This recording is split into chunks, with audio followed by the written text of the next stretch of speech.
Hello. Welcome to yet another Anim Bingo night of extravaganza and fun. I am just wanted to start off by saying that we're sorry. We had a little bit of a late start. We had like literally everything that could have went wrong went right ahead and went wrong. It all started with a flood in my garage, and then there were some technical difficulties with cameras. It was fun. Let me tell you, it's been one of those nights. So, but that's okay now. It's all behind us, and we can now enjoy some animation reviews and some animation bingo on a Sunday evening. So for tonight, we have none other than Mr. Sir Wade and none other than JD Haas, both with us today to do a little bit more. They came back. Apparently, I didn't punish them enough last time with such a long and old crazy, night of bingo that they decided to come back. But, I don't know. It's a testament to maybe their sanity or lack of thereof. Hello, gentlemen. How are you? Good. Hello. Good. Very good. Good. Yes. So, let's see. We just have to kind of get ourselves acquainted here, or not acquainted, but kind of climatized. We have a couple things to just turn on here. We're just going to get the ball running or rolling. The ball runs, right? Or does it roll? Which one is it? My brain is... Depends how you animate it. Yeah, depends on what level of an animator you are. Okay, so I'm going to bring up... Oh my God. Saved by the exquisite sound abilities of Mr. Sir Wade. I'm just going to bring up the timer. I'm going to bring up the sync sketch here. There it is. Okay, and I think we usually do what? We usually do this, typically, I think is what we've been doing. Is that what we've been doing? I can't remember. Or do we do this? To be honest, I can't remember. Yeah, I think this works. It's good. We're stacked. Okay. So, yeah, I get to be the Brent sandwich. Again, I get the meat in the sandwich, just like with the Proud Brothers. It's perfect, right in the middle. Okay, so what we'll do is just kind of do a quick recap for everybody, people who may not have been to a bingo before, or maybe they just forgot. Yes, so the Anim Bingo is, you're going to get a link in chat that's going to bring you to a site. It's already there, I think. Yeah, Bingo Baker. If you scroll up, you'll see something there by Restream in the chat. And the idea is if you go there and just make sure you name your card, try to name it based on your in-chat name would be ideal, if possible. Because it'll be a little easier for us to track you down if you actually get a bingo and to sort of verify the bingo. It'll be a little easier. So that's one thing to note. Other than that, I think another thing that seems to be something that it gets misconstrued during these bingo sessions is you're not the one making the bingo calls yourself based on what we're saying. The animation god, she will appear at the end of every round and make some official bingo calls. Those are the ones you're going to be marking down on your bingo card, because otherwise it would be completely crazy and impossible to sort out the bingos. So please wait for those official calls. Every once in a while, we'll kind of do a small pause so you can go back and sort of double check all the ones you've actually marked, if just to make sure that if you missed any of the calls, you can sort of mark them down. All right. Tabitha will be in chat. She'll be able to help you out with the actual bingo verifications.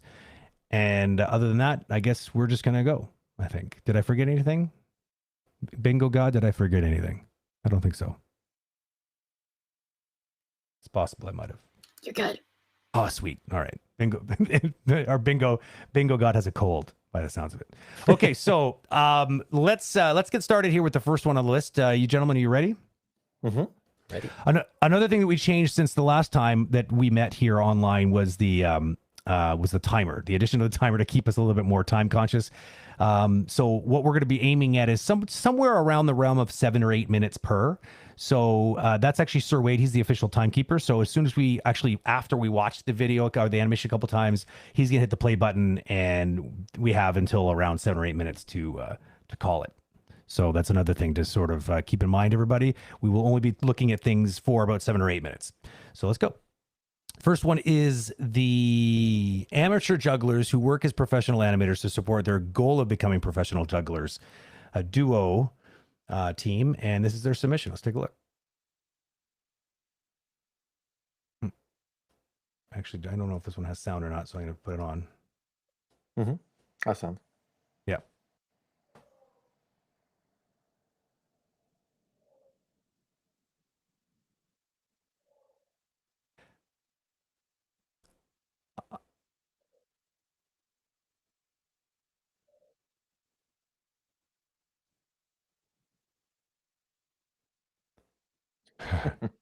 That's good. Look at it one more time. I'm pretty sure that, yeah, there's no sound on. I'll fix it in the next one here.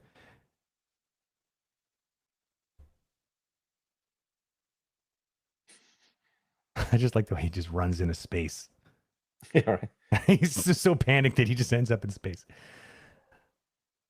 Okay, I'm going to stop it. Sir Wade, if you don't mind punching the air, he's already all over it. All right, so who wants to go first? I'm going to have to, actually, if we don't just, yeah, no, I'll wait till the next one. I just need to fix the audio, but go ahead.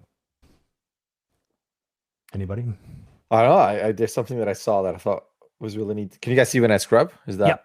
Yeah, we're good. I love this here. That I know. how he's in the back and then the reach forward. Yeah, I know.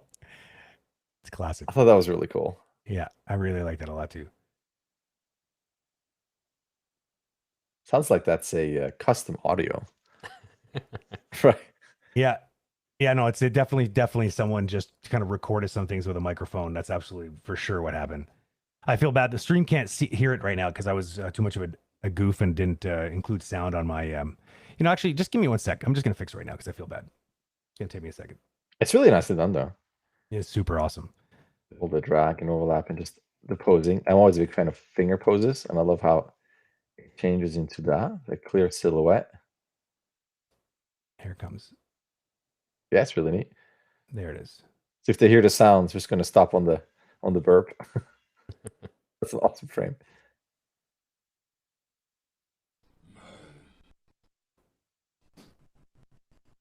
Yeah, that's really well done. Just overall everything. Silhouette.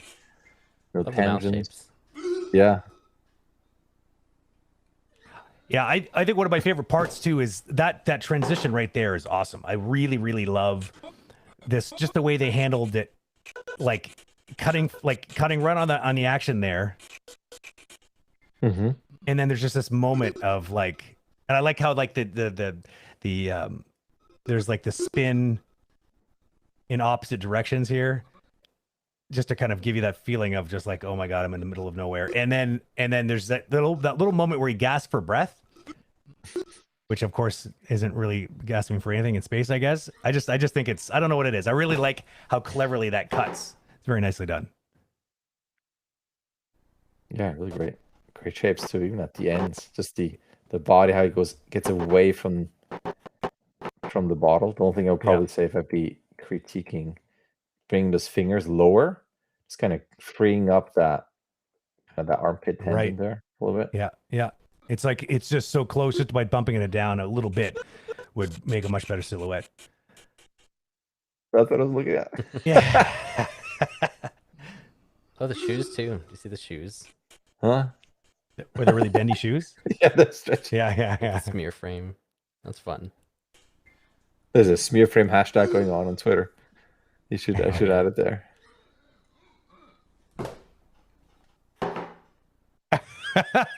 I like it. He's almost like trying to suck air out of the potion, and then and it goes from being like, there's like almost like a moment of he's kind of proud of himself, finding that he's in space. He goes, and then he realizes he can't breathe. Right here, he's like, oh wait, that's so good. Yeah, especially that look over. I like that he has that but it doesn't hold here. Just like Yeah, one more, yeah. like way. Exactly. Yeah, there's a nice moment there too, where you transition back to the room, and there's that little. I mean, there's a good. How many frames does he hold there? Let's see. There's like a good number of frames. Let's see. Oh my gosh. 1, 2, 3, 4, 5, 6, 7, 8, 9, 10, 11. Like about 10 frames before that butt drops out from underneath everything. So that's a bold moment right there that really kind of sells that fall. And it's when he falls, it's very fast. It's like, borderline Family Guy fall. Yeah, I agree with Joe. I like the simplified liquid as well. It's like it's a fun way to get the liquid working without having to sim anything, and it's not distracting. Yeah. And as he falls, it like goes to the top of the thing. Yeah, exactly. Like they did just enough to sort of sell it as being liquid without kind of breaking the bank. Yeah, it's actually nice that drag over one frame, that the liquid's at the top of the bottle when it falls. Yeah. That's it. Yeah, it's good stuff. Trying to think of. I mean, there's not many things that I don't like in here, to be honest. The whole thing really entertains the entire time. Sorry for the noisy mic.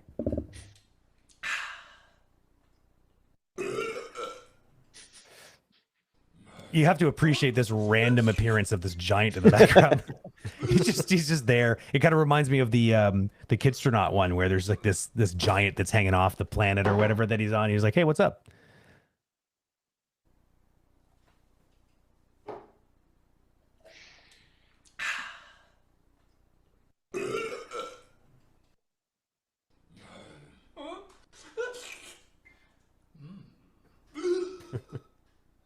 I like how drinking it makes him go to space, but also burping makes him teleport. Like both actions.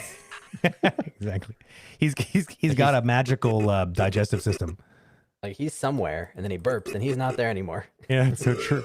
It's like a fun. I didn't even like notice that until the 20th watch through. I'm like, oh yeah, that's not where he was. Like the burping opens up some sort of wormhole.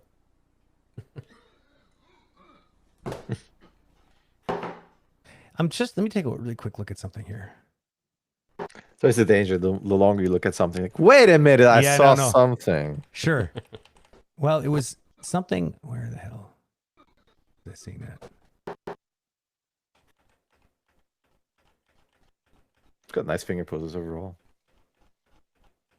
It's I just noticed this now. I noticed that it was bugging me. Like I needed to figure it out. But if I just frame through here.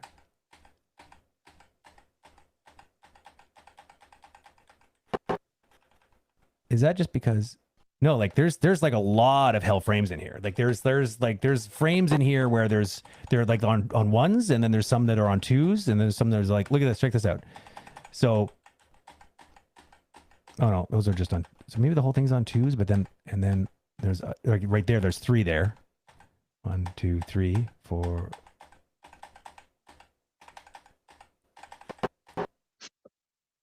Yeah, I'm trying to figure out what the frame was. Wonder if it's a play blast straight from Maya, or if it's like a screen capture of.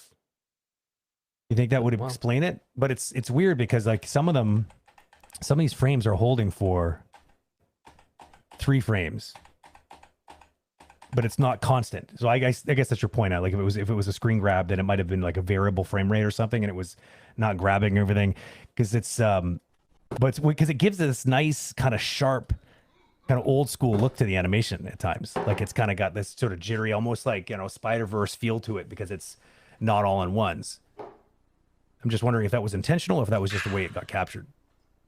It's got a nice kind of gritty feel to it.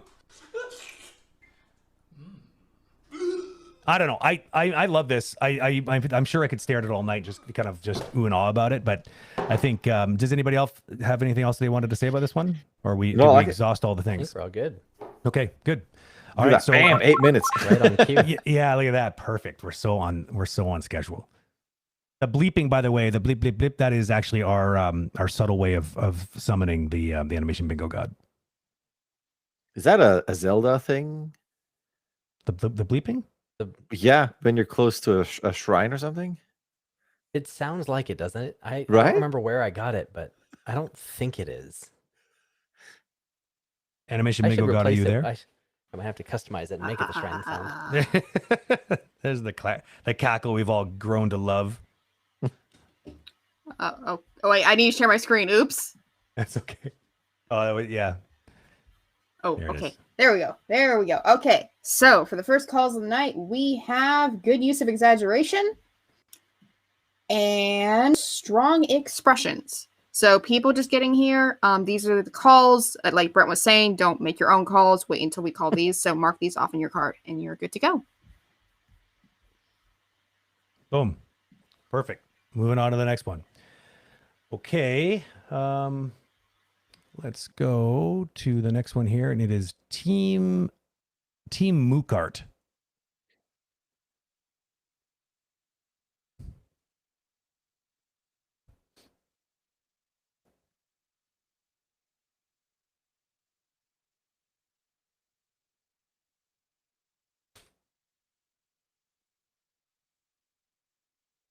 What? Yeah. I missed that. Yeah. Well, this is it's a classic. One of the issues with this animation is there a heavy over reliance on text on screen that doesn't, and it's not even there long enough to read it. So it's obviously problematic to be able to follow the whole plot.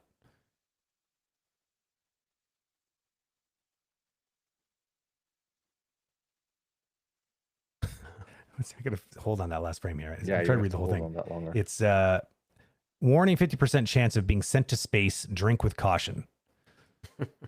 Makes sense now. Yeah, It that's all makes definitely a sense. thing. I would keep this with shapes and symbols and stuff like that, and not go with long text. Especially if you know maybe you can't read English, and it kind of cuts the audience a bit. Classic feedback. It's come up quite a few times already in these animation bingo sessions, and I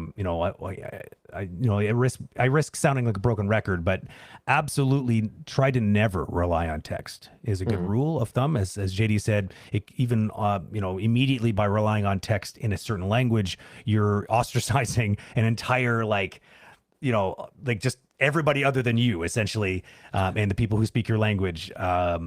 They won't be able to understand your animation. So it's obviously unfortunate. I think short animation clips like this, it's always better to try to make them super accessible. And if you do have to have text on screen, then I would suggest you put it on long enough for the audience to be able to read it. Get someone else to sort of check it and see if they can read it for the length of time that's on screen before committing to the timing. Yeah, the eye just goes straight to text. Like you're gonna miss, like even when the sign says like this in the previous shot, like I want to go there and look at it versus the rest of the shot. Yep, exactly. Yeah, this one. Yeah, I mean, I guess one name could be okay, like a stop or yeah, sure, like that. Yeah, absolutely. Like it's not like, but the stop sign also has probably the classic stop sign shape, probably, or something, right? Like it's the stop on it is almost completely unnecessary. If you can go in any country and see that stop shape, and kind of probably get the idea as what they're trying to tell you. It's pretty iconic. Yeah. Or like yeah. So I'm trying to break down and decipher the story here. So we have this is tricky the first shot just because we don't quite know that we're looking down. I guess maybe that's a surprise until they come in, but there's no real scale reference point. Yeah, without a sort of an establishing shot that kind of, because this is technically not an establishing shot because we don't see the environment. It's like a down shot on, one character in the middle, but then there's all these other characters running by, but you have a hard time really kind of getting like, okay, but like, how big is this environment compared to him, for instance? There's all these, I mean, he could be flying. Yes, exactly, for sure. He could be falling with style. He definitely could be. Nerd. That's a good point. The first frame, I thought that there was like a battle going on and people were like running from something. But now, upon reflecting on it, I'm like, I think they were just running, and he's just small. Yeah, like the running part that. was not really kind of important to the story, I guess. Because that's a good point. Like why the running? Like is it why is Aang there? I'm just wondering. It's free rig. There must be some reason. So Yeah, it's a trick. It's a bit nebulous, I think, storytelling wise, just a little bit. Yeah, exactly. There's just not enough. There's not enough clues as to what's really going on. Like I don't know. We don't know what the problem is. First of all, like we have no. We see that he seems relatively determined to get to this potion. I guess, you know, just based on the way he's looking around, and there's, I guess, some energy in the shop because people are running. We don't know why, but we know that there's some sort of reason he needs to feel like he has to get the potion. I think it's better that the audience understands. So like when they're like, oh no, there's this problem. And then he sees the potion sign. He's like, oh, and then the audience, just like him, are thinking, oh, interesting. The problem is it's difficult to really get that by, like, you know, the giant's potion is not, maybe, I don't know. Again, the tricky part is that we're relying on a sign that's supposed to communicate something, but no one really actually understands what you're trying to communicate when you have that sign. You know, maybe there was another way to tell the story. Like, again, but it's hard to really tell the story unless we don't really know what the crisis is. There's like literally there's a nebulous sort of void in that particular area right at the beginning. So we don't even know if he's is he trying to save the day with this potion? Is he trying to escape with this potion? I don't know. There's a lot of questions, not a lot of answers. Yeah, go ahead. I'd love to hear it. Since he seems like the right size to be drinking the potion. So I'm thinking that he's not small like I thought. I think he's normal. And those must be two people who just like took the potion and are like, I'm a giant now. Yeah, go frolic. And he's like, what? I want to be one too. That's so funny. That's a good point. It's good. I never thought it like that. So maybe he's just excited. He sees people like, what's all this action? Why are people so excited about, and why are they so big? Oh, a giant's potion. Let me go check that out. I got to get some of my giant potion action on. And then, of course, we don't get the fine print till the end, which he obviously didn't see because he was so excited that he got sent to space. He wanted to be like everybody else. Yeah, I think maybe. I think you're right, though. Here. It makes sense. I feel like this is the pose when he's like choking on the earth. It's like, oh, the air's not toxic.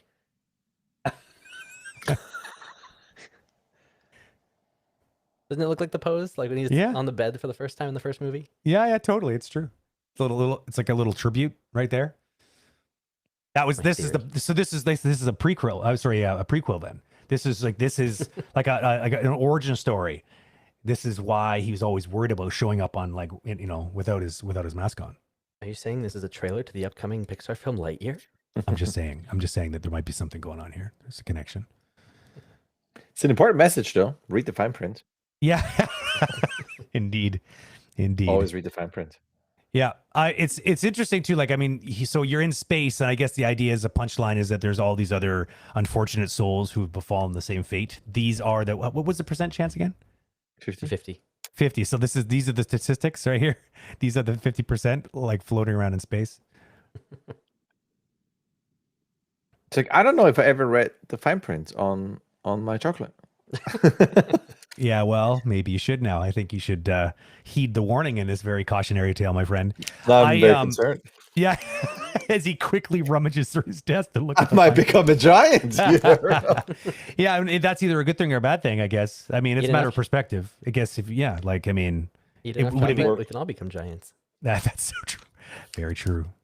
Wiser words have never been spoken. Speaking of, I did just buy a 25 pack of that chocolate on Amazon because it's really good. You're a hero. You were inspired. Also, never eat it with headphones on.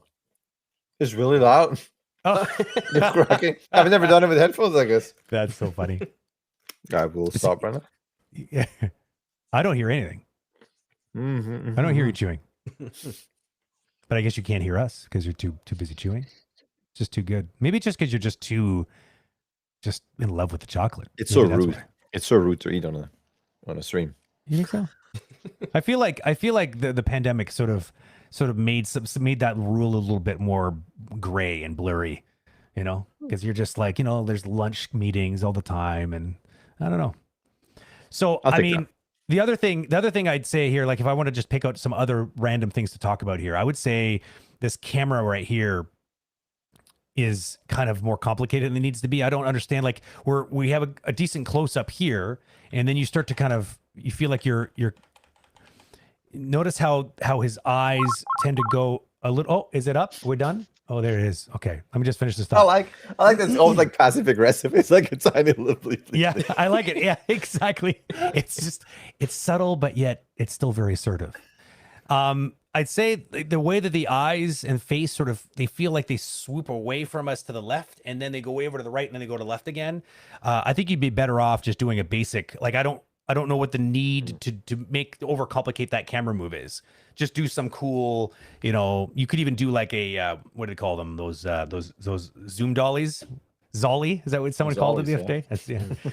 Maybe something like that would have been kind of interesting, where you could have sort of used it to kind of show all these other characters that would have come into the space. Because if you, well, no, because that wouldn't work, because the Zollies are, you'd be dollying out but zooming You would in. still stay. Or yeah, exactly. Yeah, it's the environment that changes, right? The idea. Yeah, maybe just dollying out really quickly straight back probably would be a little bit less like you don't need it, all this sort of flying around. It overcomplicates a very simple beat. I like the idea. Like the story makes sense a bit more once we kind of break it down, but obviously it required a lot of forensic studying. So it's a matter of know your story, break it down into these beats, and make sure that each and every one of your shots are contributing towards that story as you move down the line. Mm-hmm. Well, you found a little kind of like a smear frame there, huh? I was looking at that since the first time we played it, when it's like he whips around and his chin like jiggles back behind Yeah. the throw, both of these. Yeah. That was fun. Okay, we're gonna move along. So, Animation Bingo God, are you there? Can you bless us with your Yes, sir. almighty picks? Okay. There we go. So for this one, we can call staging issues, which couples with unclear narrative. So those two. Okay. There it is. You've heard it. I have The animation spoken. God has spoken. Exactly. It is the way. Okay, so let's move on to the next one. We have this one is, they said it was impossible. Nobody told Jason McAteer. Interesting choice of names. I dare say Jason. Solo entry. Just really quickly too, I wanted to just make a quick comment about, we try to say this, at least I try to say it every one of these streams. For people who don't know what we're looking at animations that were submitted during a 24-hour Ultimate Animation Challenge back in February. We decided to kind of, got to dig in and just take a look at all of them and give some feedback, because everyone obviously worked hard on these. And so I think it's important that that everyone's rewarded, that effort's rewarded by some feedback. And so that's what we're doing. Keep in mind that we're not spending time worrying about and caveating every single time that we make a comment that we know that it was only 24 hours. We know that 24 hours is a very difficult challenge to get something right, let alone good animation, but also having all the things make sense and like have the whole thing sort of be a comprehensive visual experience. We get this. We totally get this. So, keep in mind that we know that, and we're speaking kind of in a vacuum. We're just looking at these animations as they are, regardless of what went into them, and how much time we spent on them, just because we can give feedback anyways. And that way it allows us to just sort of frees us to say whatever we need to say.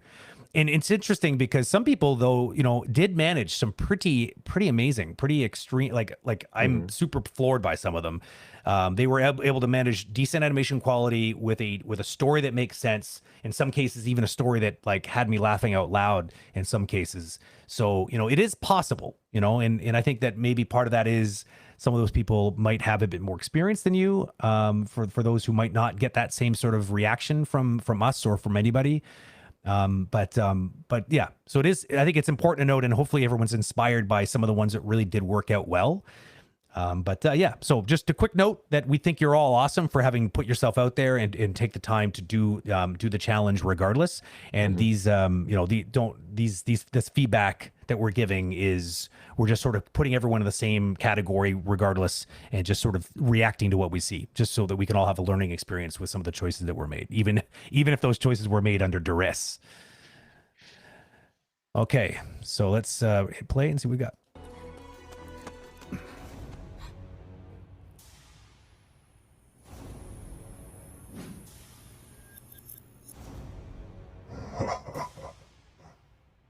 It's too easy.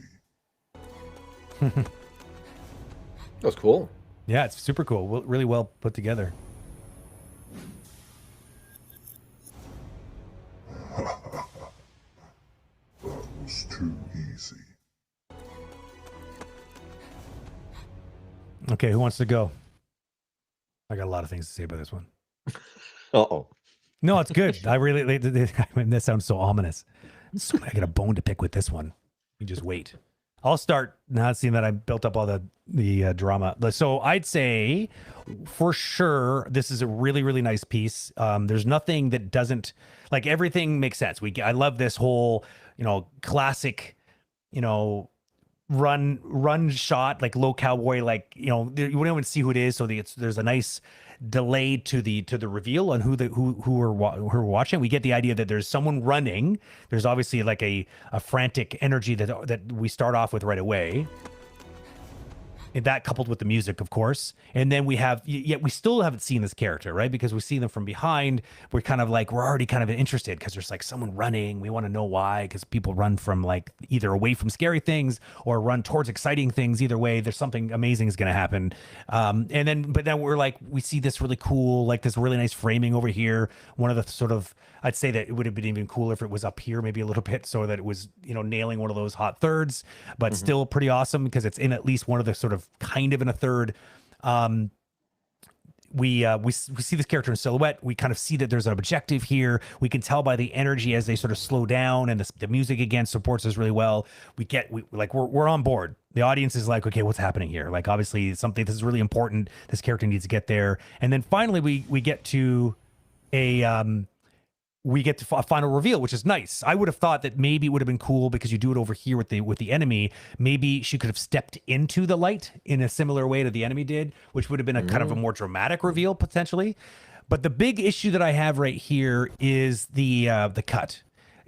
She's like, in my opinion, this kind of compression of time is not typically allowed because you can get away with this typically if the character leaves the shot. And then you can play with time. But if your character is in shot and then you cut and there's clearly a lapse of time that occurred because she teleported from way, way back here to seemingly like really, really like many, many meters forward, it's sort of like, what happened? Did she teleport? Or so you usually need to do this. There's some way, there are ways around it. Like I said, you could either leave the shot. The other way to do it is you could have had her start moving this way and then she could have entered the shot.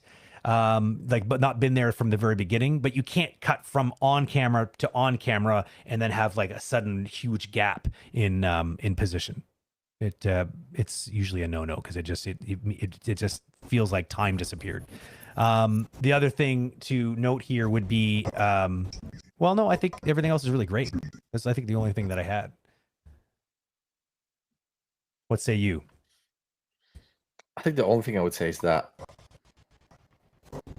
I wish there was just, again, we did the whole caveat of there's not enough time, but yeah, if you had enough time, I would say it'd be really cool to make the reveal. Like, I love how you can see the head. Yeah, me too. It's and really then well done. Hands on the knee, and then it gets a bit simple in terms of animation. Yeah. Arms are a bit separate, head is a bit separate. I wish there was something where you might even get up and have a bit of a step or two, and getting ready, like something a bit more. But I know this is picky because there's not enough time. But that was my major thing. I was really excited. Beginning is cool. The music is cool. The reveal. And I like the fake out with like, oh no, it's not there. And then it's really cool. And now I'm waiting for something really awesome. And then it's a bit like, kind of ran out of budget, sir. We only have $5 more. What can we do? Which again, we understand. We understand. There is a limit to everything. Totally. Yeah, but at the same time, though, I think a lot of these people. Another thing I've been saying is this feedback is cool because there's in some cases there's some really cool seed ideas here that if someone would just spend, like, now that they no longer have the gun of time at their head, they could go and take the time that they want to put this on their demo reel. Like, why just throw this away when it's already awesome? There's a huge body work here that you can just double down on and take it to the next level. So I think that I hope that a lot of people that are watching this feedback think like that and spend the extra time, because there's some great ideas that are coming out of this feedback that they could be capitalized on. I agree. I think having him come up and like at least maybe doing something that makes it feel like he's about to like lay down a whooping, you know, like maybe he's even doing something like your classic, like kind of working his fist or something. Maybe he's got a weapon and he kind of puts it on his shoulder, like it's just something that's not just standing there. I totally agree. It feels kind of like merp. The one last thing before Sir Wade jumps in, I guess the other thing that kind of was maybe not the greatest is the bottom mechanics on this sort of swipe here. And I think, and again, it's a budget thing for sure, but it would be kind of nice if this felt like maybe when the hand went through it, there was some sort of post effect on it that made it feel like kind of a glitch or something like that. So it looked like a decoy, something that was a trick, because it just feels weird that she puts her hand through on a real object that like without any real visual explanation that it was like a trap. Like it feels like there's something missing there visually to tell the complete story. Yeah, or even a sound effect at the very least. Oh yeah, totally, for sure. Something that sort of indicates. I agree, like, though. A little glitch thing would have been cool to. Yeah. One thing I wanted to throw in is like, because this is going to be such a surprise, I Yep. would love to see like a super subtle, like just Camera. camera drift. Yeah, from, totally. Like starting from over here where the character maybe Yep. comes in or something, and Yep. then here, and just over time, Totally. we expand this way so that by the time Yep. she does this, we've now opened up this space that Yeah. wasn't there before, Yeah. and now has an opportunity compositionally for this to reveal itself. Yeah, that's a really good comment, because otherwise you're kind of, in a way, you're kind of maybe giving it away a little bit potentially. Like you're really front loading the whole scene with this space over here. It's almost like it's obviously something's going to happen, kind of. But by subtly kind of putting it in there, so it wasn't there from the very beginning, you might just sort of slip it under the radar and then be surprised. That's a really good comment. Because I like it. I like the fact that there's like this bias so that it sets that up, but like it doesn't need to be there from the very beginning. Okay. Where are we at time wise? 6. I mean, I've said all the things. If you guys have said all the things, we can move on to the next one. But it's very nice. I really like this one a lot. I think it does all the things, and definitely. Yeah, it just needs like one more pass. One more pass that's for it. mechanics and stuff, and then exactly. another $100,000, and then you could. Yeah, just another 100,000. But really, just it's a little unfair for me to just say that it needs a better bottom mechanic here, and without even giving any specifics. How dare you? I know I'm such a cheapskate. Well, there was no budget, so I gotta So I'd say I think the issue is for one, who grabs a bottle like this, I think is the first thing that I would say. It feels a little like, if I'm just trying to grab a bottle, I don't go, and then I try to swing at it with my hand, I probably would make a more natural motion towards it. I think that's part of my issue. It's like, don't keep her in character. Like she's like, here would be kind of cool if, she's breathing heavily, right? She's just been doing all this sprinting and she's like, and she's looking around nervously, and she just kind of makes such a lunge for it. But then it's not there. And then she can do one of those more like, where did it? And then she kind of reacts to the sound behind her, as opposed to putting all this effort into this big swiping like action. If the swiping action is something you're really married to, then I would say, I think my issue is maybe how this arm really starts to feel kind of a little bit on its own here for a lot of this rise. And then like the whole body feels like it's kind of turning at the same time. You know what I mean? Rather than feeling like the arm is sort of driving the action, which would make more sense because she's reaching for something. She's not throwing a baseball, right? She's not, you're not driving with the hip just to try to grab at least I don't. Maybe I don't grab enough potions, so maybe I'm not an expert on this particular very specific action. But I feel like there's some awkwardness to it. And then you have something happen right here, which is interesting. Watch how as we swing through here, there's the whole body is swinging kind of in unison in that direction, and then suddenly the shoulders and the upper spine kind of seem to bounce backwards for some reason, and I don't really understand that. I don't know what you're trying to show with this, unless like it was like she was striking something. This makes me so laugh. I don't know why. I'm being paged. It feels like like maybe you're trying to show that there was like a resistance maybe to the object. I don't know. I'm not too sure, but there's something kind of odd there that didn't really feel like it sits properly. And now it's all awkward. Now that I've been blipped, it's sort of, I feel like I know. I feel like I'm like on the edge with like the cane, like trying to Yeah, get you, that's but it. not actually. I'm just like, it's like someone get the freaking stick. Okay. Now so that being said, though, if I want to piggyback on that, yeah, do it. I think it's a very important point that you made. That it's a very common thing where, and I don't know who this is. This might maybe sound like I'm overstepping or anything, or I don't know. I don't know the background of the animator, but it's a classic thing of. It's really difficult for animators to learn, obviously, the mechanics and all the principles and everything. And then once you're there, there's then a switch when you start thinking character personality and story and so on. And this feels like I have to hit a silhouette. I have to anticipate. I have to have an arc and so on. And then, like you said, this is all true and all totally works. But once you have all this, think in character. What happened before? She was running out of breath.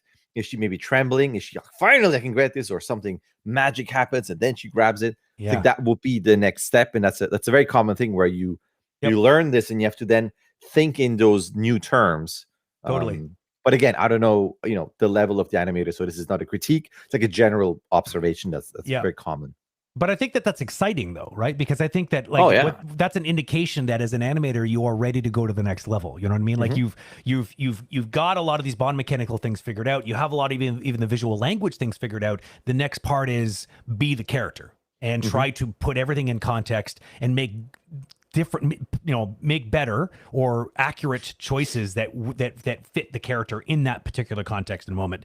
That's something you're always going to be working on. I don't think there's an animator in the world who can tell you that that's not something that they could feel like they could get better at, right? It opens up the door to all the subjective critiques. Like make it 10% funnier, like that type of stuff. Like mechanics are fine, and now it's like it's all subjective. It's like all right, I guess. 11% funnier. 11.2. Okay, let's summon the animation god. Oh, there she is. Paging. You called? Okay, so for this one, I think we could call, there's some really nice staging at the beginning, barring the one camera cut. But we could also call, where is it? Problematic body mechanics. So those two. And also, before you guys go on to the next one, the sync sketch, could you give me 1 minute just to check something behind the scenes on the sync sketch before you go to the next one? Absolutely not. Feels so awesome. Me. No, you can't. It just does not work.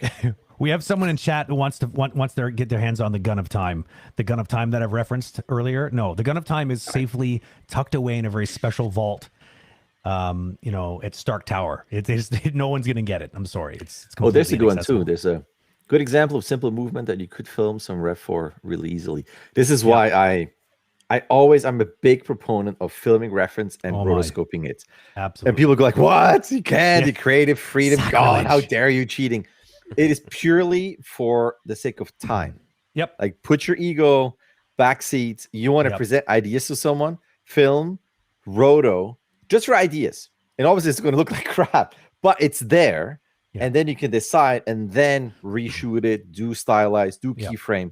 But I think once you're in the world of like a 24-hour challenge or work for clients or anything, like time is money. Like you got to be as fast as you can. Yeah. And just grab whatever workflow you can find to present ideas quickly. So whoever's listening or watching, do not shy away from reference. Use it. Yeah. Use it. And then delete it, but use it. Yeah. Brian, and then just don't tell anybody about it. Just so I can make sure that it's updated on your end. Sorry, say that again. Could you just refresh it? Sorry, I was talking into a different mic. Could you just refresh the sync sketch? Thanks. Yeah, no problem. Okay, we're good. Sorry, I got a new mic today, and I was talking to the mic, which is no longer connected. Sweet. We get to go. Animation bingo god, you work in such mysterious ways. We can never really fully understand the. There should be a second bingo card of technical problems. Yeah, it's very true. The free time. Yeah, that's an amazing point, because I think that that if there's one lesson that can be learned by everybody competing in something like a 24-hour challenge, that it is it prepares you for those stressful moments on the job where you don't have a lot of time or as much time as you would like to have for a shot. It now comes down to, what are you going to cut? What corners are you going to cut that's going to allow you to get to the finish line preferably intact, and not not in a way that you get you get a strip taken out of you during dailies. You need to find a way, and that way will be taking a good look at the shot, understanding what needs to be there, and then do whatever it takes. And like leave the pride at the door. Like your ego like there's no point. So whatever you can do to speed up that process is exactly what you need to do, because that is the job. At the end of the day, you're getting paid to produce and to create, but it's to not take too long, right? Is you have to be making good production wise decisions. Like that is a whole second part of the job that you need to be mastering, which is about making good decisions when it comes to efficiency and productivity. That because it's just not enough to make your animation director happy. It's best to also make your producers happy. If you make them both happy, you're going to have a very long, very illustrious career in this industry. That I can tell you. But trust me, all it takes is one side of that equation, and it's going to be a little tricky. All right, so next one up is Guy Gutman. Another. Oh, I remember this one. This rig, man, it cracks me up every time I see it. Okay, let's go.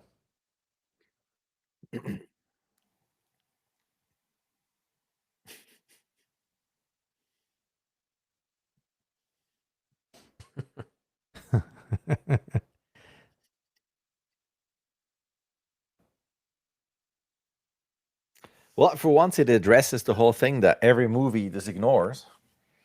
Any transformations or scaling and Hulk or Kippo or anything. As much as I love them, there's always like the magical underwear or the magical clothes. So magical.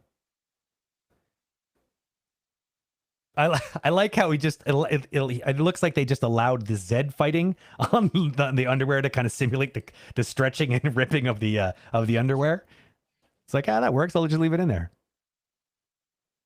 Yeah, just lean into the camera clipping thing. Yeah, exactly. Nice transition. Really well done. It flows nice and seamlessly. Really, the way you handled the animation in combination with the actual camera. It's good. Mm-hmm. Super short and sweet. Gets the idea. Checks all the boxes. Love that little sniff at the beginning. Yeah, yeah. I'll wait and then.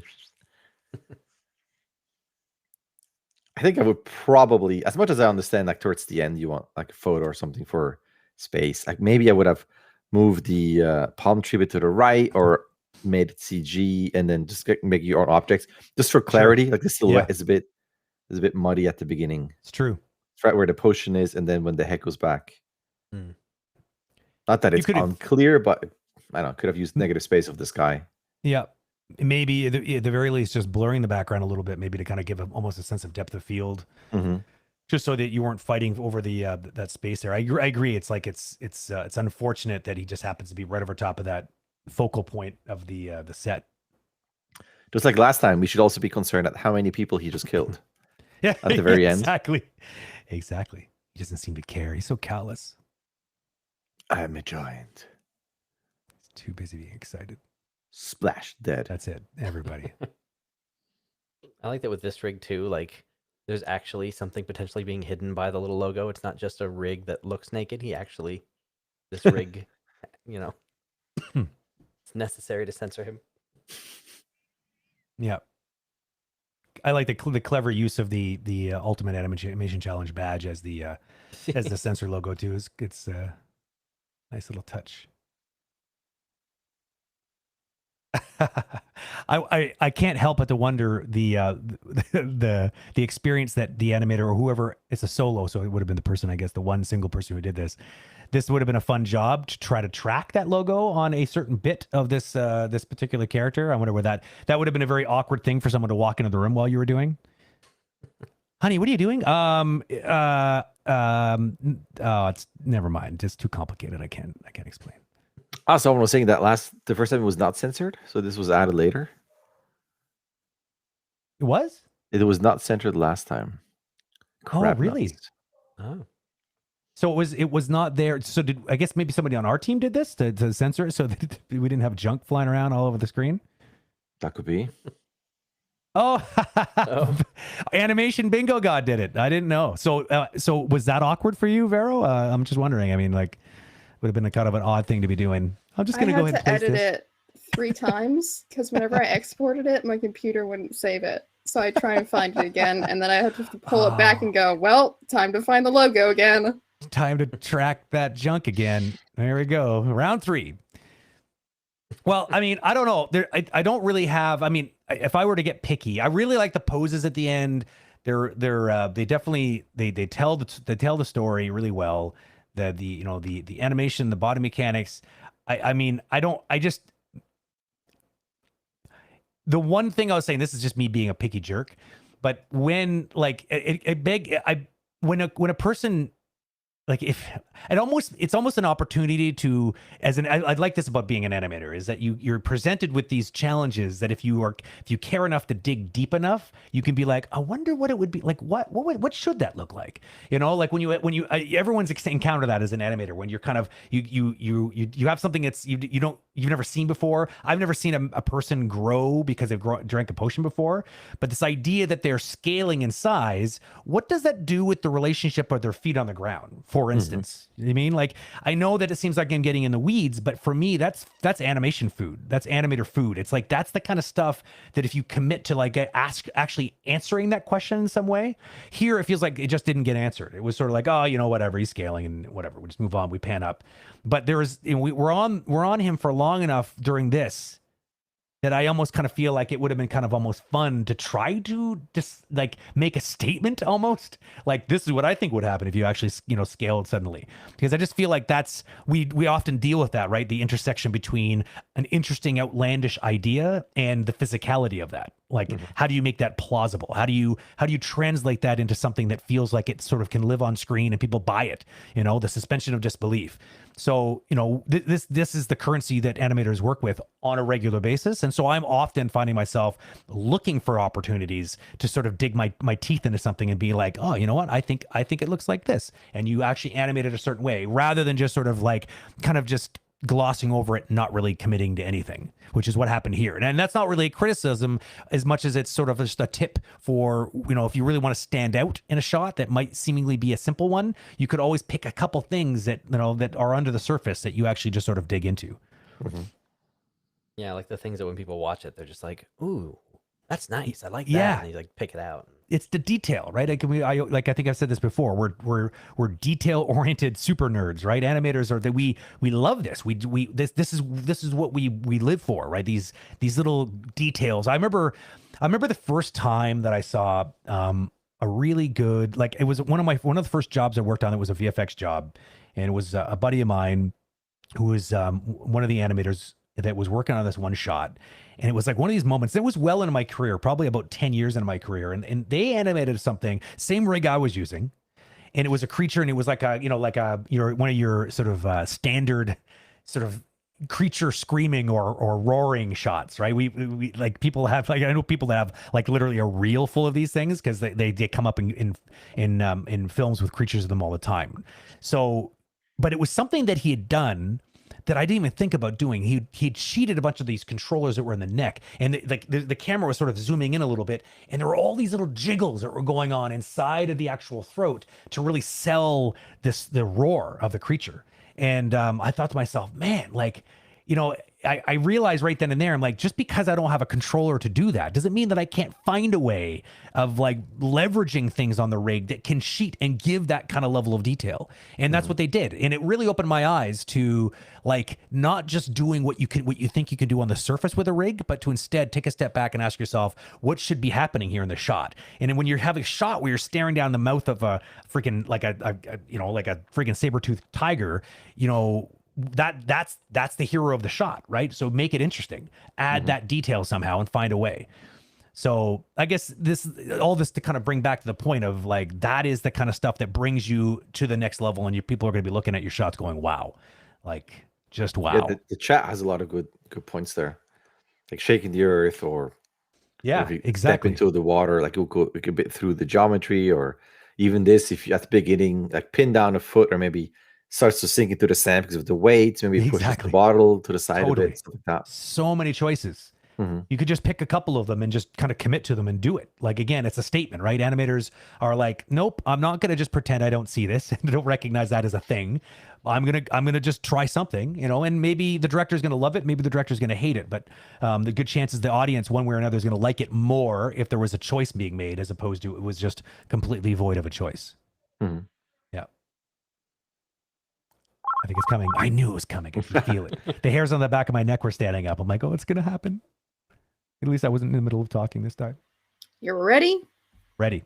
All right. So for this one, weirdly enough, like there's a lot of great things going on in that shot, but we don't have a green one specific to any part of the critique. So I don't really have a green one to call. I'm just going to be calling issues with the silhouette to JD's point. But just because we're calling only a red one on this shot doesn't mean there's a lot of great stuff going on in the shot. We just don't have a tile specific to it. So there we go. And this is the point where people might be starting to get bingos. So if you get a bingo, Oh no, it's let happening. Tabby know in chat, and she'll let you know what to do next, so you can claim your bingo glory. Yeah, there's an added twist this time. To actually cash in your bingo, you need to show us a video evidence that you are able to do a backflip successfully. Just so you know, you can put that in chat. Okay, so I'm just kidding. So next one up is it's Thurk. It's Thurk. I think that's how you pronounce that. Let's take a look.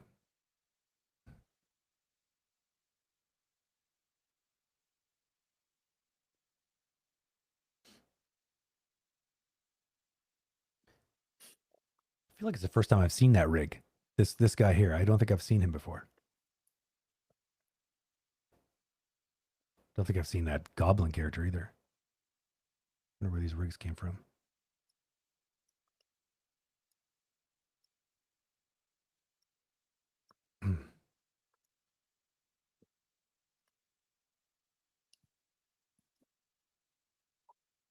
Interesting. I'm a tiny bit unclear on the space transition. Yeah, I feel mean, like- yeah.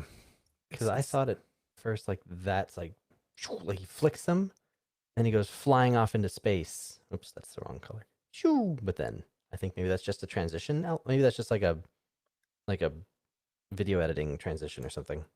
Because then he comes from over here. Yeah. Mm-hmm.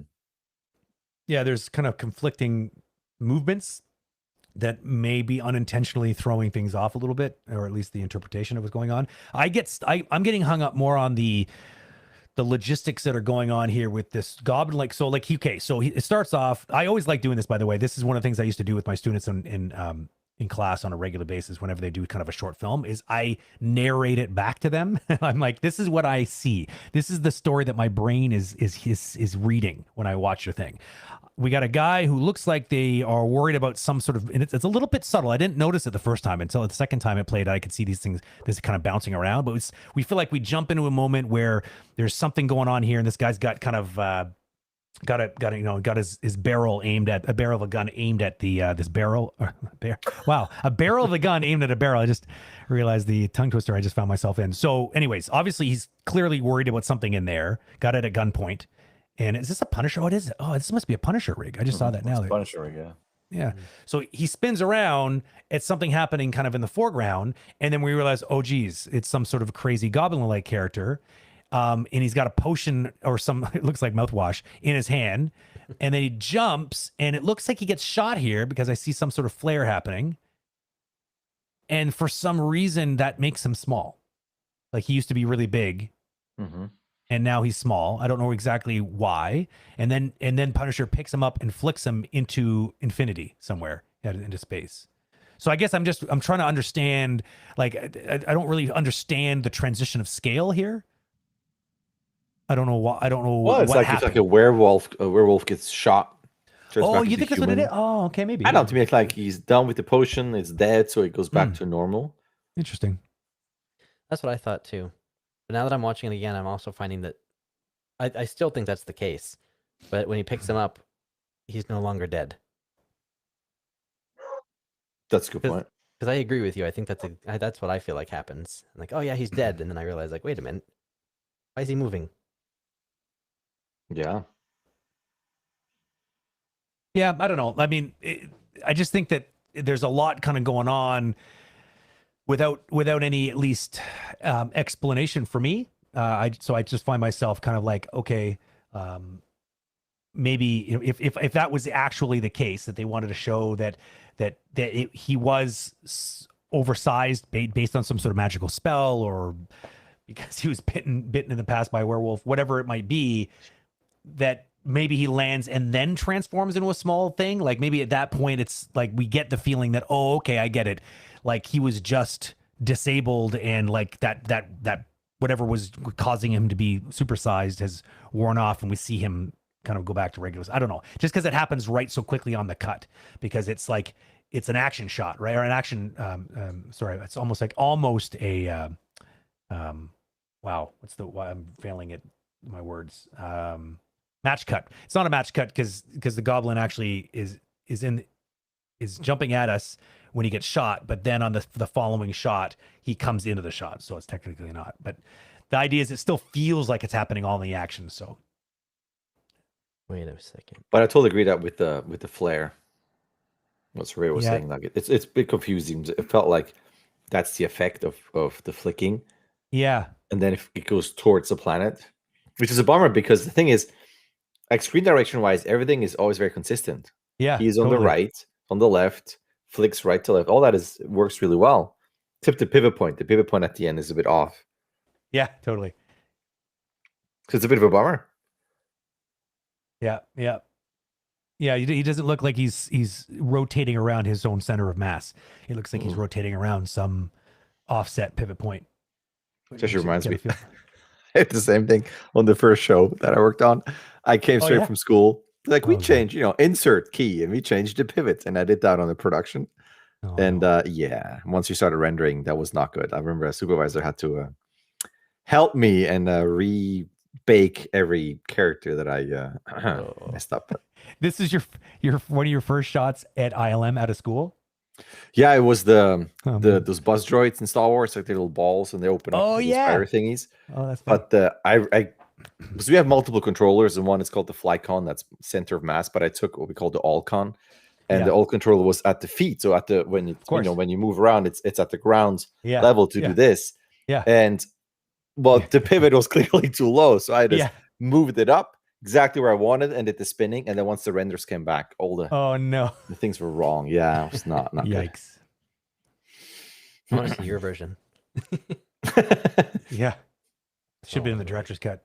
Yeah. Yeah. Okay. So I mean, there's cool things going on here. That's for sure. I feel like, I mean, for one thing I would say for sure is I would probably have started off with maybe a shot with a better silhouette to better establish that he had a gun aimed at a barrel.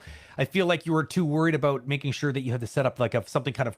I like the idea of something showing up in the foreground that kind of feels like it triggers our main character to turn around as if he senses something that we sense also just off camera. I like that, but maybe we could have panned to a point where that was the case rather than sort of starting like that, because it's kind of, it feels like a it's not as clear that it's like, I don't see the gun, for instance.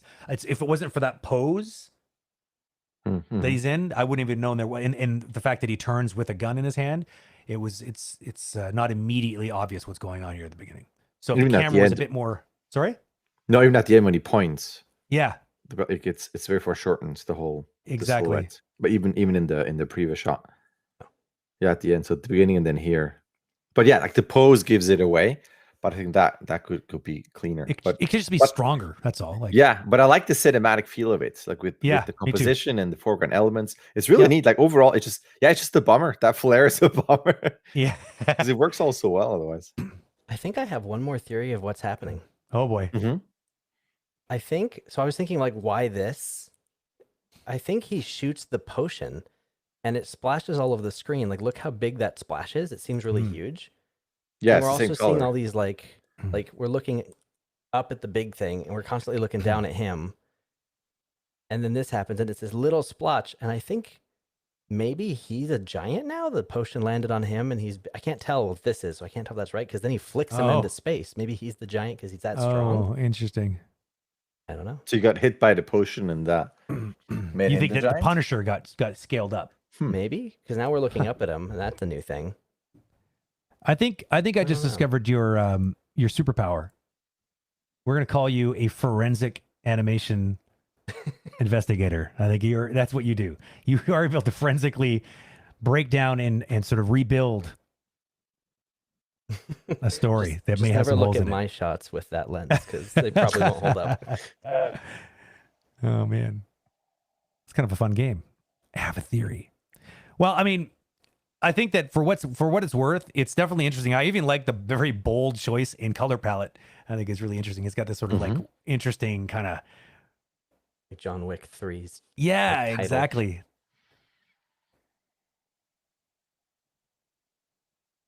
Okay, See, but I think then we're good. We can I think move on. it's an interesting theory. I personally don't like it, even though I think you're right. I don't like it because it makes the sequence less good. Yeah, Because it's less clear. Because then I would don't want to have believe it. then have like the liquid on his face or something. You know what I mean? Like to connect that. Yeah, I agree. It's lacking some details to make that sort of sink in and be for real the deal. But I like the idea of looking down and then looking up. Like I think Surveyed is right. I think that's a very clever interpretation. I just don't want to accept it because then I would have to feel that it's not as good as I wanted it to be. And the other, there's one more problem with that theory too. Is if you go a little bit further to where we are looking at him before he flicks, that thing to the left, I think that's the thing that the goblin was sitting on before. This like shelf like thing. Yeah, so it's like, so that's the thing where So he should be taller. he should be taller. We shouldn't. Yeah, and it should be much smaller too. Yeah. Compared to him. Or are you just saying that the camera angle is just an implied shift of power? Could be. Not a physical other thing. shift. The other thing that could be is what if it's a shrinking potion, and he hits it in like he was going to use it like a weapon on this guy, but he shoots it, and then it gets all over him, and he shrinks because of that. And he's like, silly goblin. I know your tricks. I just shot your little potion. Now you're covered in it. That's a confident shooter. I'm going to shoot this tiny thing despite this massive thing in front of me. You invoked the John Wick, and I think that maybe that's it. Maybe there was a choice.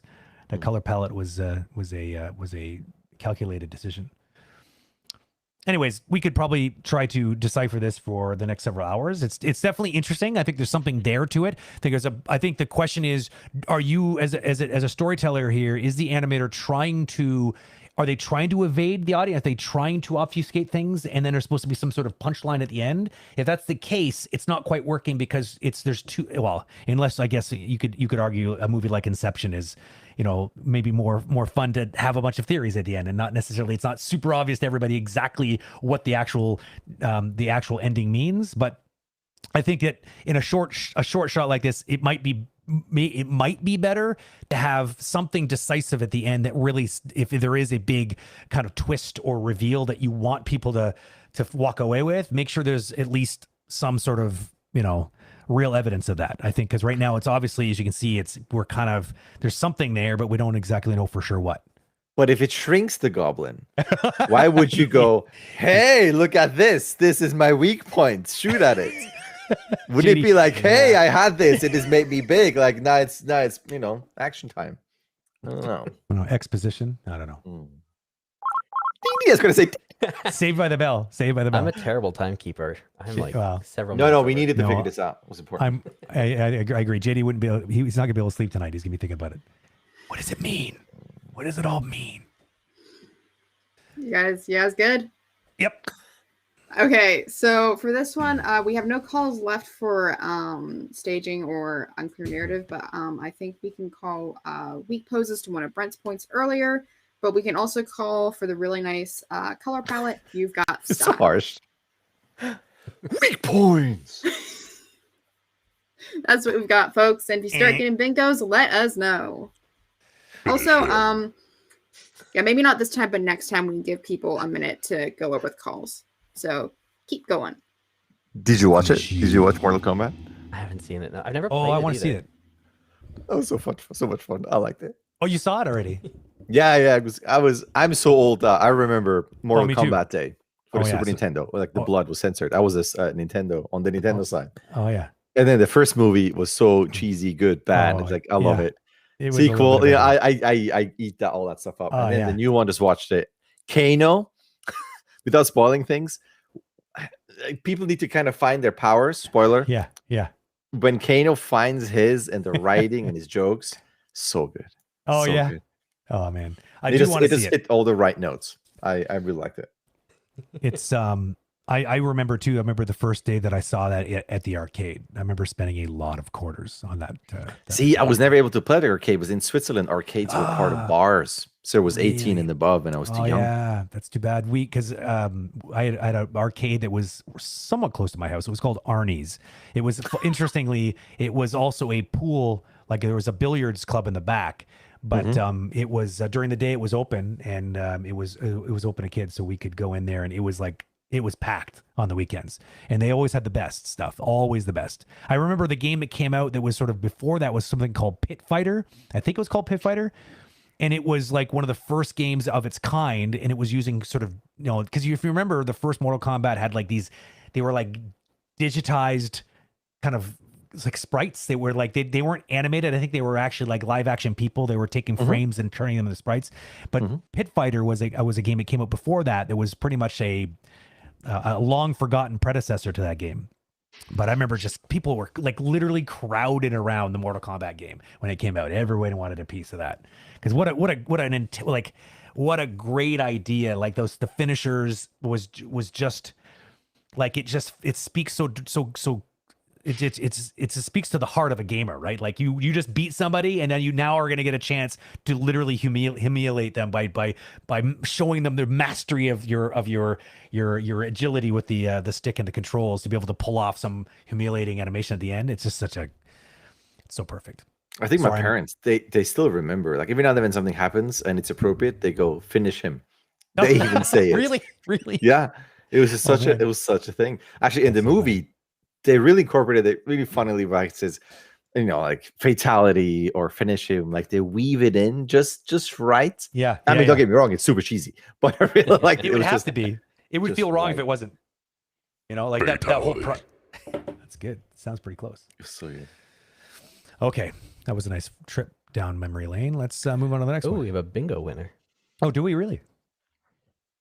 Nice. Congratulations. Joe Animates. Joe wins. Winner, Joe Animates. Joe Animates, this is not your first bingo, I don't think. You've gotten a bingo before, I think, in one of the other bingos. So he also worked on Mortal Kombat.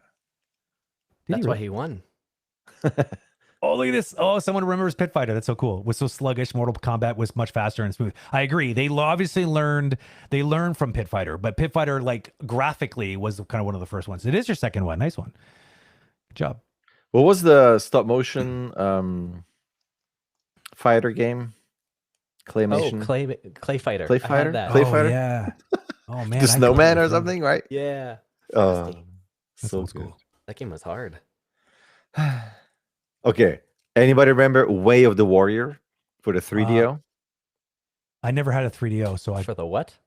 Yeah, 3DO was Panasonic's 3DO. That was the That's right. console between You're like the Super old. Nintendo and then the better ones. Yeah. That didn't last it long.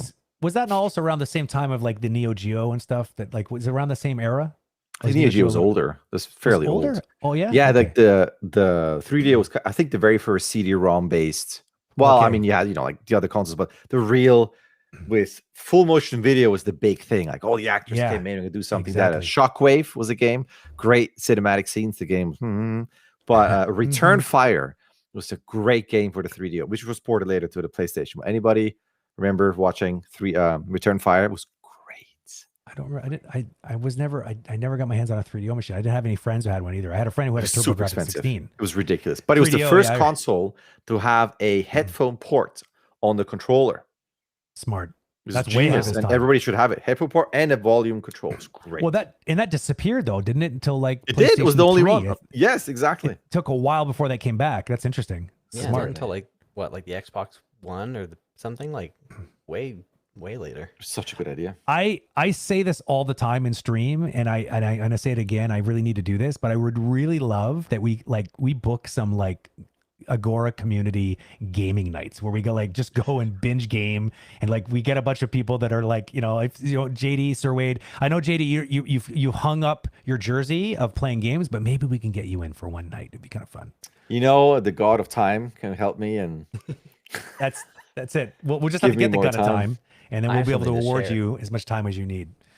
Okay, let's see this I one. have something to share on that. Oh, I what? got a PS5, and it's Oh, the did first you? Sony console I've had since the PS2. So I'm finally experiencing The Last of Us and Spider-Man, and like Oh, nice. you're so lucky. I would do The anything to go animation's back so in time. good. And I know. Honestly, Last of Us, that game, it changed me, man. Like I watched that, and I watched it. I experienced it. It really is a really great game. And have you played it yet though? Did you already get through it? The first one? I'm working through it right now. Yeah. Okay, so you're doing the first one, right? You're not going to jump to the second one until you go through No, the first yeah, one. and I've stayed away Okay, from all smart move. spoilers, so I don't know Good. anything. Well, congratulations. Which is great. That's tricky.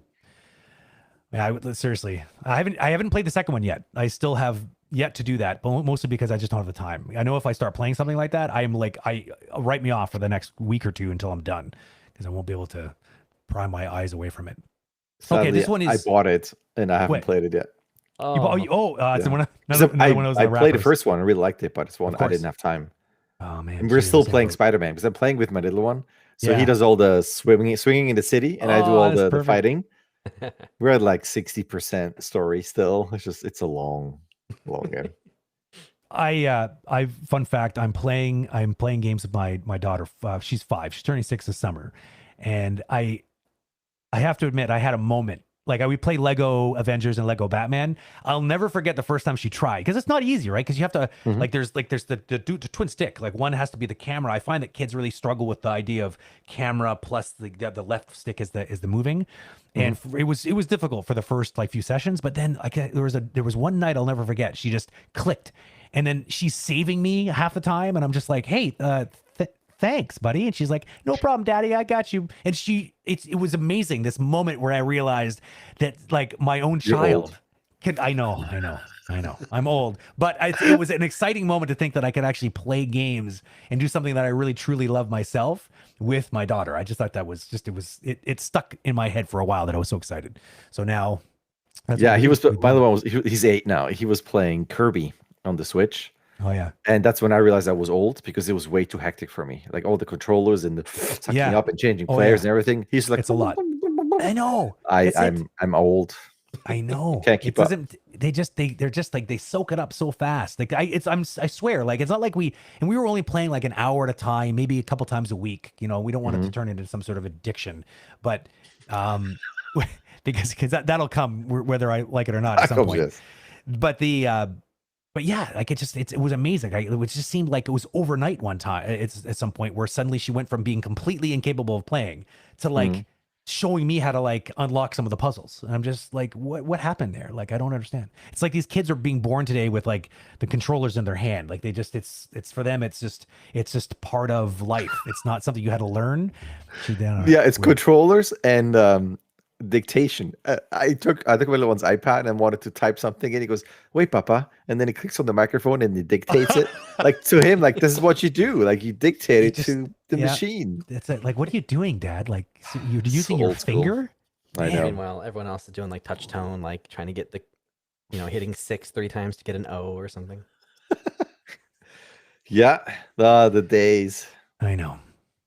Oh, Okay, well. so this one here is Sarah Meyer, and it's another solo. Take a look.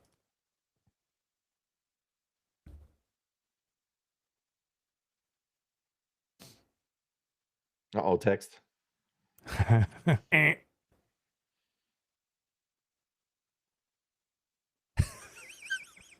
Killed so many people. I'm just laughing at that interlaced graphic of the Earth. I think like I don't know if that was just part of the comedy, but it's making me laugh. That's like the full motion video. Like I was saying, Night Trap probably killed. Yeah, everything. Like it suddenly turns into a VHS Yeah. recording at the end there. It's all clear Okay. though. Yep, I get it. Someone's just sweeping some sort of laboratory and suddenly realizes that if he were to take this little potion, that maybe he could, move up in the world a little bit. I think at the end it could have been going away from Earth, but a bit more right to left. A, to use the negative space, but also to show us better that it's going away. Look at it, it's kind of, is it receding or is he shrinking again? Yeah, it's a good question. I thought the same. I was confused by the same thing. Like, what are you trying to say at the end? Is it they're there, they just fall off and then they're just going to be floating through space? Yeah. Or are you trying to say that that the potion was temporary? It leaves us kind of wondering. We have questions. Or he rolls back, but gravity's still constant, so he just rolls backwards but doesn't fall. Oh man. So meta. No, I agree. It's kind of hard to tell with the disc going straight back. I like this part right here.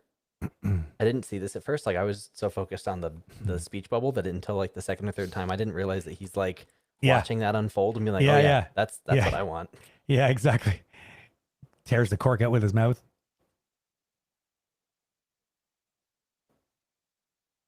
So angry when he sweeps. Yeah. He is. Stupid, dirty floor. It's because it's all clean. Dust.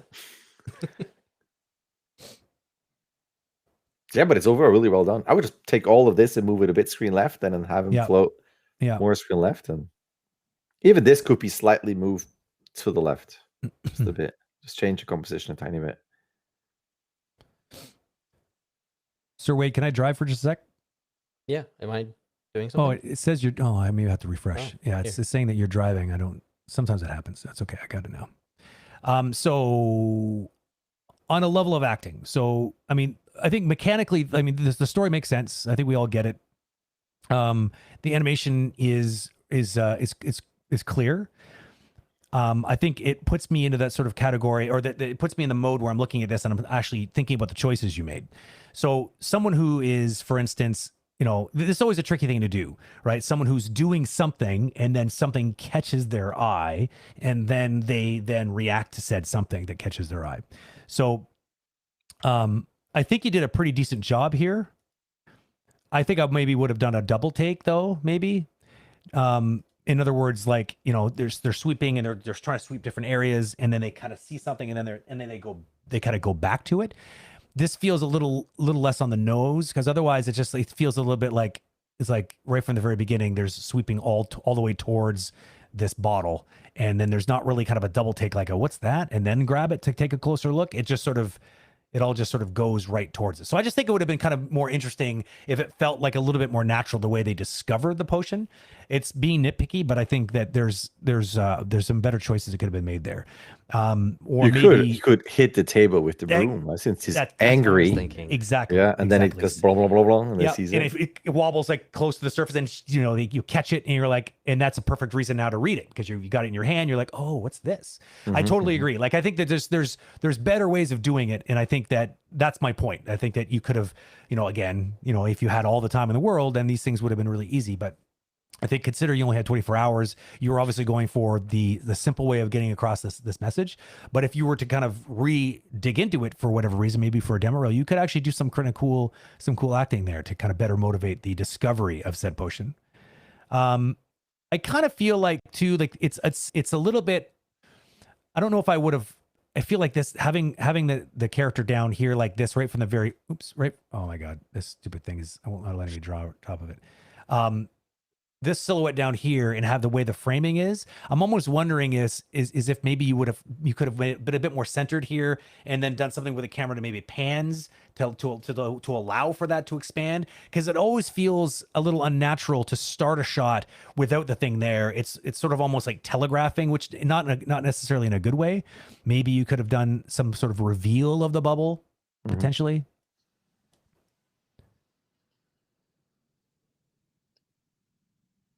I like this whole swooning motion.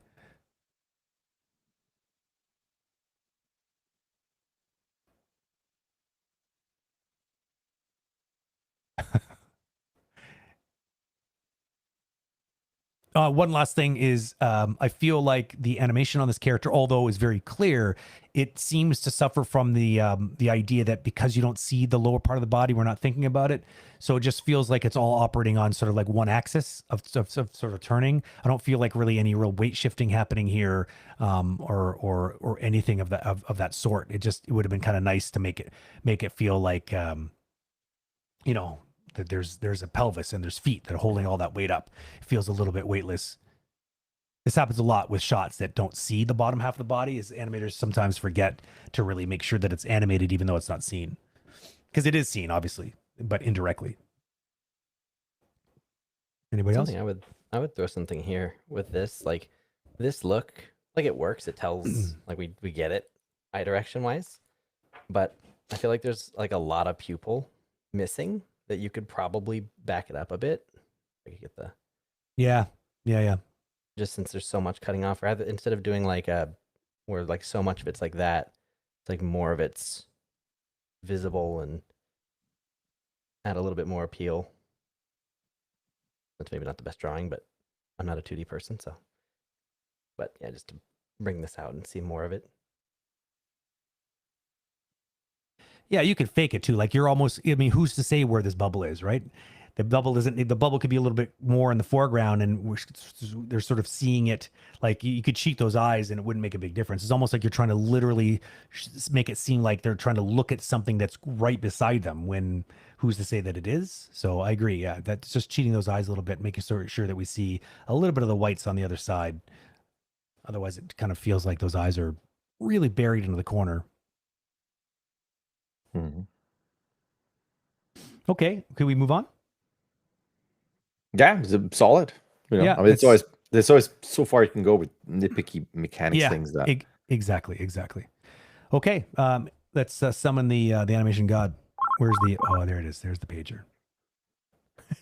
It's such a perfect choice of sound. Makes me feel like I'm working in an office or something. You have mail. Okay, so for this one, I think that the only thing we can really just call is the lack of weight of what I'm talking about for the lower body mechanics out of shot.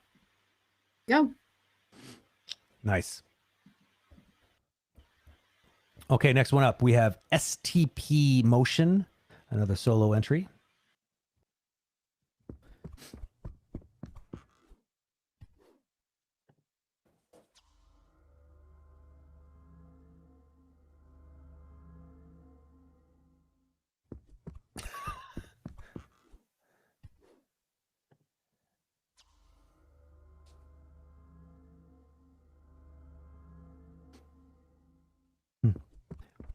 Slightly confused. I do like the idea of the potion being not something that needs to be drank, but to be like swam in is interesting in itself. And like it's like combining quite literally potion and space into one vessel, one object. I don't think I've seen anything else like that during this challenge. Cool mechanics though. I like all this. It's Yeah, a bit slow right there, a bit floaty. Yeah. They're nice though. A lot of weight to it. Yeah, it really anchors well with the sound effect.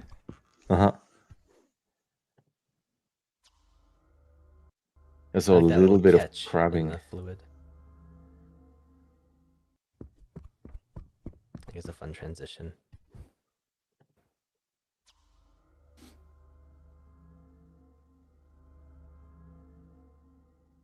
I think my main issue here, like, I mean, the animation is quite good at the beginning. I agree with JD that it kind of feels a little on the floaty side there up before she kind of dives in.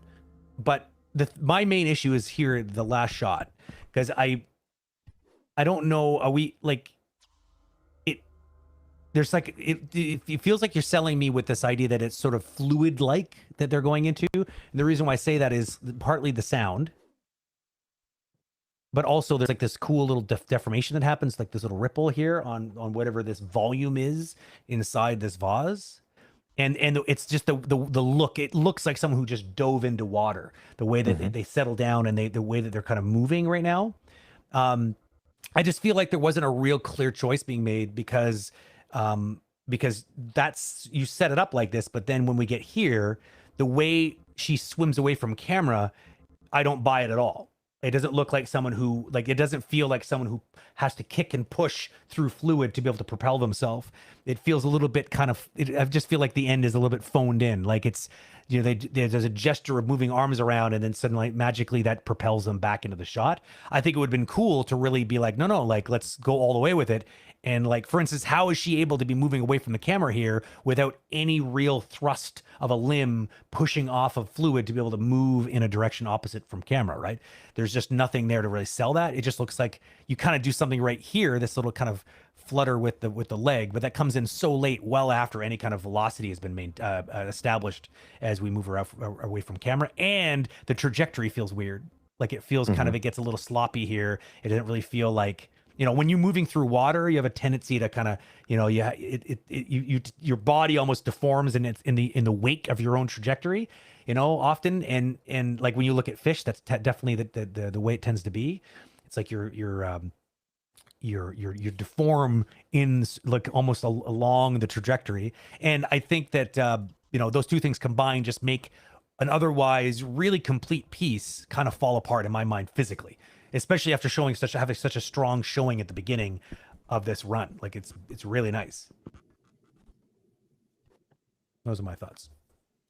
Yeah, that's same thing here. Also, when you go this way, start to turn here, it's a bit odd. Now it starts to go sideways or something again. Like pathwise seems a bit odd. But you're totally right here. It's just kind of have to imagine it is somewhere on the path and has to follow that. But also if you kick your legs, it's going to have a bit of a speed and then slow down again. Like you're always going to have a little bit, kick a little bit, kick a little bit. So it is about right. It feels more like a 2D transition at the end. It's almost like a card that then fades out, and then and it's also a bummer that doesn't go. It just goes away versus maybe towards a planet. It's just a bit too vague, I would say. Yeah, that's what I mean. Like it's a lack of being specific, you know, as Andrew Gordon would say, there's no specificity of that part at the end. There's like, you haven't decided that, no, it is like fluid and I'm going to keep it consistent all the way through once they're in, when they're in there, and everything they do to move should feel like they're in some sort of fluid. You know, it's well established, just poorly executed at the end. So I wish it was a little bit more rotation in the head. It feels ever so slightly a little bit too locked, IK-ish almost, just a bit, because it draws me in right off the bat. Like the arcs are nice, like the run is nice, and I like the jump. I mean, this is a bit exaggerated. This is almost like a live action thing where actors on wires and now they get pulled. Crouching Tiger. But you know, there's no pops or anything. Like it kind of goes in and out of. This is really cool. Then it's a bit missing. But you know, time constraints. Whoever. Yep, like, this could absolutely. This could be all awesome, and then right there, like I ran out of time and I got to do something. Who knows where, you know, what the revisions were towards the end. So they'll pick a thing, but a neat idea. Now this is extremely weird. If you listen to the sounds, hold on, I got to bring it up a bit louder. Cue the X-Files music. Wow, on demand even. I'm impressed. If you listen to that part though, it reminds me of an American Werewolf in London.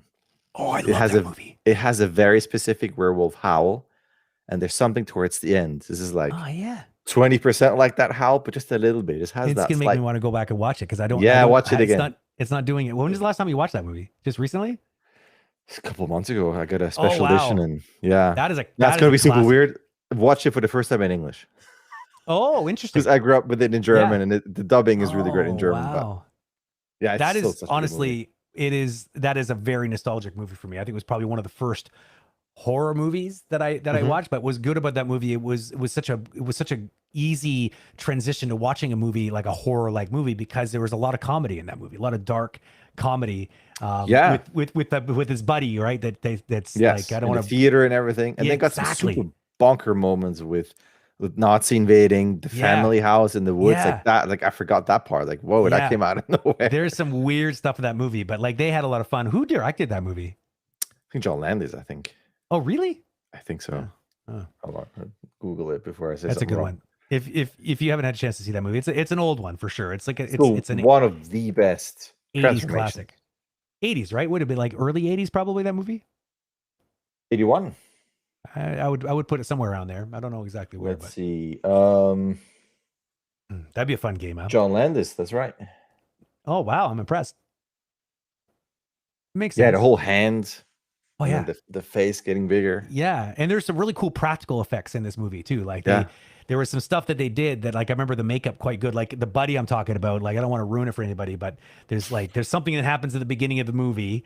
But these two guys, and their Stay on the fates path. sort of split, and it's yeah, the My effects favorite too. howl. My favorite werewolf howl to this day. Really, When they're on the path with more and they get it off and you get the Yeah, fog yeah. coming in and you hear I it for need- the first time. I need to hear this again now. So good. I know it's super weird. Just listen to that and then watch the movie, listen to the howl. There's like I'll a have to. I'll do it. 10% connection that I'm making there, but it's there. It's there. Sure, it's there. No. Oh, no. You got binged. It's like I love it. HR in the office. Yeah, that's it. That's it. It's like Fired. this. Does that mean I'm the HR person? Okay, so I think Office, please. GD. Office, please. That's so creepy. all right, so this is I'm assuming going to be the last shot for the night because we're at 9 p.m. Oh. So for this one, we're going to do 3 calls to wrap it up. Okay. For feeling the weight, really nice like at the beginning. That was awesome. Mhm. Timing needs work on some of the parts of the shot. And also one to JD's note about the overlap in the head. So we got 3 calls to wrap it up for the night. So people with your bingo cards, let me for 1 second. On the left-hand side are the calls that we've already done. So double check your bingo cards, catch up if you've missed any. And if you get a bingo, let us know. So if it's all right, could we just leave this on screen for like a minute or two? For people Yeah, to yeah. catch up? No worries. Go for it. There it is. Okay, well, that does bring us to the end. It was a shorter stream tonight because we started so late due to several catastrophes, mostly my flood in the garage, which was perfectly timed right before the stream. So I'm going to go upstairs now and probably re-dry the rest of my tools that are probably still dripping. So JD and Sir Wade, thank you yet again for being here and hanging out, Thank just you. chilling and having some fun, talking about animation and reminiscing about the days of yore in both video games and film. You put that bug in my head now. I will have no choice but to go back and watch that movie. Where can I find it though? Can I get it on like probably maybe YouTube? Is it on there? Can I buy it from YouTube? Where or Well, maybe Apple? I'm sure the whole beginning Sony? must be on YouTube. Just that sequence. Hold on. Let me Oh, just- for sure. But I'm gonna want to see the whole movie. the whole movie. Oh yeah, I have to now. Brent's not messing around. No. It needs to be done. I haven't watched that movie in years. But I had it on VHS and like I watched it to the point where it was hardly like even viewable anymore. Well, it depends what you have. It says here Hulu, HBO Max, and Amazon Prime. Oh, okay. It's on Amazon Prime?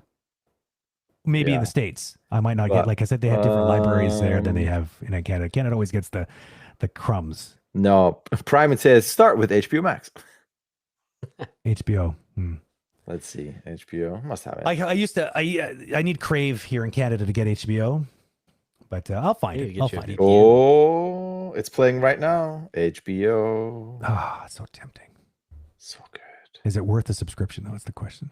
Actually, there's lots Well, of stuff isn't it on HBO. free? Like a week is free or something? Oh, no. I think HBO canceled that, right? Well, Is it in more Canada, free? the only way to get HBO on demand is we need to get it through Crave TV. It's the only way to get it. We there's weird, like, I don't know. Canada's always got that. Like, you guys always have lots of options to be able to like watch whatever you want whenever you want, and Canada So is like, spoiled.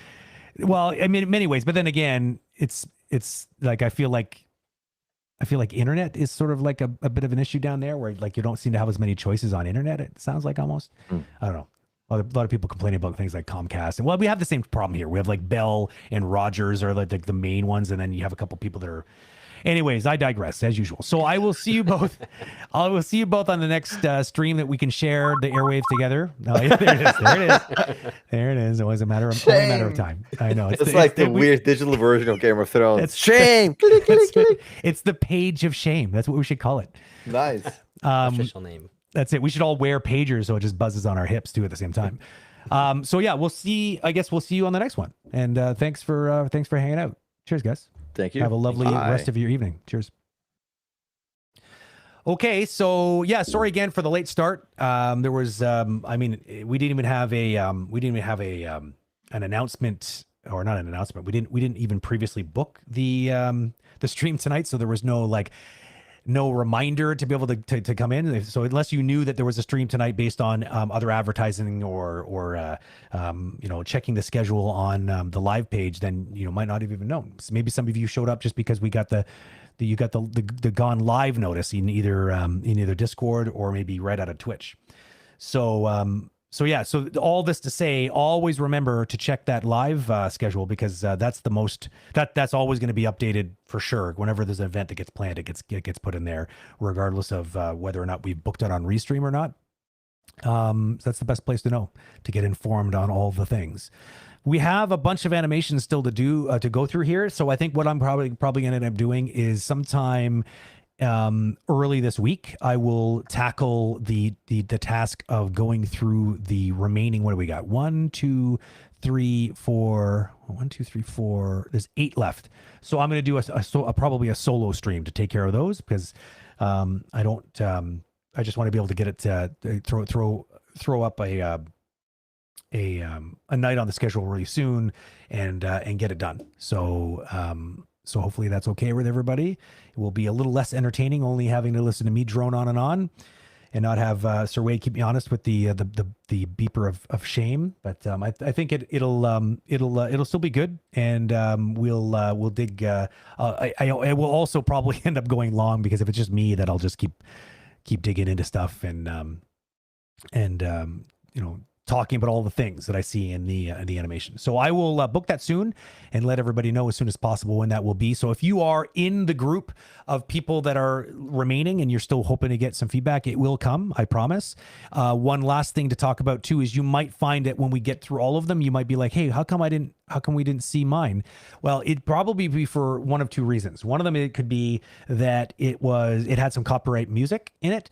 If that's the case, what I might do is just do a quick little review of it and put it up on Agora.Community and reach out to you to let you know that happened. It'll just be a quick little 5 to 10 minute review like we've been doing all along on the stream.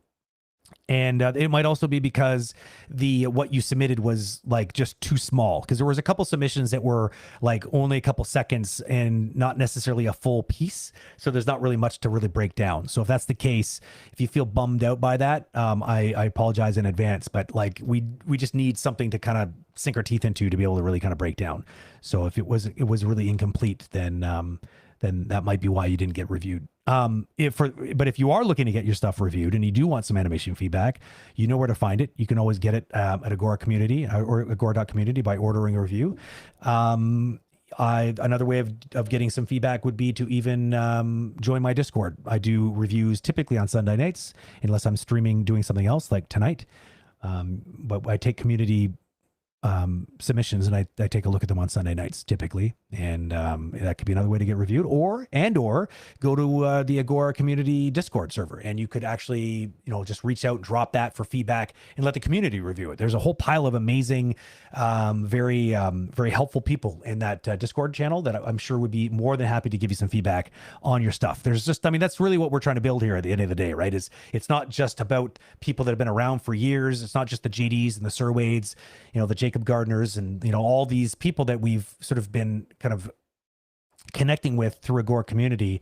These people, they have lots of really great ideas because they have a lot of really good experience, but there's also a lot of people in chat and a lot of people in the Discord channels that are also coming together as a community. We can help each other out, right? We can, so if some people are posting some stuff in Discord and you have some thoughts, please do share. I think that's the reason why they're putting it up in the first place. I sometimes see people drop things, and there's usually the same people that are jumping in and giving some feedback. But don't be a lurker. Just your voice is valid, and I'm sure that your feedback is, even if it's not something that the person is going to jump right on right away, it's still feedback nonetheless. And I think that that's the key, right? And is getting people to react to what you're doing and sort of getting a sense of what that does. How does it provoke people that are going to watch your animation, right? You don't need to be a pro to have a thought about how it's making you feel and what it's making you think about. So give some feedback. Feedback is always appreciated all the time. I guess that's all the things. Animation Bingo God, are you still around? Is there something that I'm forgetting to say? There she is. Now you're good. Okay, good. So until next time, then I will see you around. We do have an event this week with Simon Otto. Let me just check. I just want to get a hold on a second. Let me just check the schedule here. Give you some real-time update on the schedule. I have to mute myself here. There we go. Okay, so Monday, it's actually tomorrow. So tomorrow at 10:30 a.m. till 12 p.m. Eastern Standard, we will be having a conversation with Simon Otto. Simon Otto is a DreamWorks. I think he's still at DreamWorks. I believe he's still there. Definitely tons of experience. Been doing this for quite a while, and he's actually Swiss. I wonder if JD knows him. I'm just kidding. Just because he's born in the same part of the world doesn't mean they know each other. But you're an animator too. They must know each other. I get that all the time. I don't know if any other animators get this, but if someone asks you what you do and they're like, oh, I'm an animator, and someone's like, oh, do you know so-and-so? It's like as if like all animators are linked cerebrally through some sort of chip. No, we're not. Just we probably, there's a good chance that we don't know each other. There's so many different companies and so many different places that we would be working. But anyway, Simon Otto, you should check that out. It's going to be a really good talk. Definitely a genius with tons of experience. So please do, if you can, show up to that one. And if you can't, remember, we are always posting the streams right on Agora.Community. They may not show up the same day. It might be a day or two before they show up, but they will show up eventually. So just stay tuned and you'll see them. You can always go to the live page and take a look at the previous streams carousel at the very bottom of the page. The most recent recordings from their most recent streams will always be there. Okay, well, I will sign off then. Thanks a lot. See you later. Have a great remainder of your day / night / weekend, wherever you are in the world, and stay animated. Talk to you soon. Bye.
Dun.